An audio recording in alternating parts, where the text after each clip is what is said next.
Welcome back to Still Hear Stories. Today we explore the strange and terrifying story of the Sturmtiger, one of the rarest and most unusual armored vehicles of the Second World War. The idea for this giant assault gun came after the brutal urban combat of Stalingrad in 1942. German forces realized that their tanks and regular artillery simply weren't effective against heavy fortifications, bunkers, and reinforced buildings. They needed something with the destructive power of heavy siege artillery, but mobile, able to move into the front lines. The solution was radical. Take the chassis of the formidable Tiger the Fernschützen heavy tank and mount a 380mm rocket mortar, a weapon originally designed by the German Navy for launching depth charges against submarines. This meant the Sturmtiger wasn't just a tank. It was essentially a self-propelled naval mortar, firing projectiles unlike anything else on the battlefield.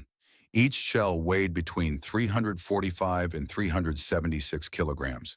They were over 1.5 meters long and filled with high explosives.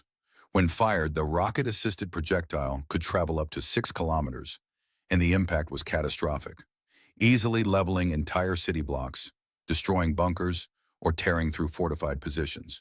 Because of the shell's size, the Sturmtiger carried only 14 rounds of ammunition. To load them, the 5-man crew used a built-in crane mounted at the rear of the vehicle. Firing such a massive shell created a thunderous explosion and a huge smoke cloud, so the vehicle's location was often revealed instantly after a shot.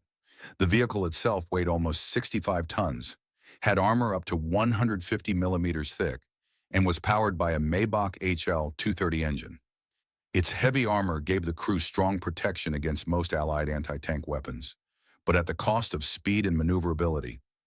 The Sturmtiger could only reach about 40 kilometers per hour on roads and far less off-road. Production began in 1944, but by this time Germany was already struggling with shortages of materials and fuel. In total, only 18 Sturmtigers were ever completed. They were organized into small units and used in desperate situations during the final stages of the war. The Sturmtiger saw action during the Warsaw Uprising of 1944, where its shells were used to demolish entire resistance-held buildings.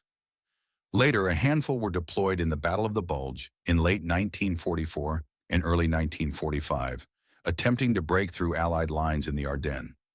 But its effectiveness was limited. Ammunition was scarce, fuel shortages restricted its movement, and its massive shells were difficult to transport to the front. For Allied soldiers, encountering a Sturmtiger was shocking. Many thought it was some kind of artillery piece mounted on tracks rather than a tank. The devastation caused by a single hit was terrifying, but the rarity of the vehicle meant most soldiers never faced one directly. By the end of the war, the Sturmtiger was more a symbol of Germany's desperation than a real game-changer. It showed how far Nazi engineers were willing to go to create wonder weapons, massive, over-engineered machines that drained resources but couldn't alter the outcome of the conflict. Today, only a few Sturmtigers survive in museums in Germany and Austria. Standing in front of one, you can truly understand its scale. The enormous gun, the heavy armor, and the sheer absurdity of mounting a naval mortar on a tank chassis.